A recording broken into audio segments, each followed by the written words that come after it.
Hello everyone, it's Malcolm Peralta here from Press Titan, and we're continuing our Intro to WordPress video series. Today we're going to talk about how to add Google Analytics to your website, or really any analytics to your website, but we're going to start with Google Analytics. So the first thing we're going to do is go ahead and click on Plugins, Install Plugins. You can see here we really have nothing in there yet, and we're going to search for Google Analytics and add new.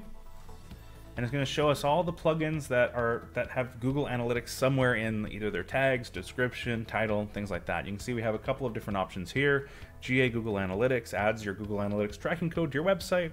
Does that simply, very nicely. This one here, Google Analytics Dashboard for WP by Exact Metrics, makes it so that you can actually display your stats and stuff like that within your website. So it's a tighter integration.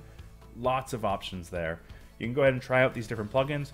Install them, configure them. You don't like them? Uninstall them, delete them. It's very simple in WordPress. Don't get too worried. Don't get locked in with any of these. You have tons of options. The one that I like to use, though, is typically the plugin called Insert Headers and Footers by WP Beginner. It hasn't been updated in a little while, but it hasn't really needed to be. Hopefully they'll update it again soon. But you can see here under Settings, Insert Headers and Footers, we have an option to insert scripts in the header and insert scripts in the footer. So you can go ahead and paste your Google Analytics code right here in the footer section, or if you're using Clicky or another metrics software, you can go ahead and paste that right here. It works very well with almost all themes.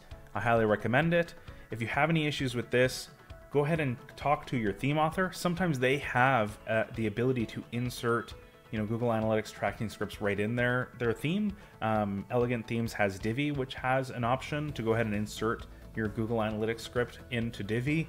And it's a tight integration, which I really recommend. And so that's kind of how you deal with adding analytics scripts in WordPress. Lots of options. Feel free to try out different ones and see what fits you best. Thanks for watching. Have a great day.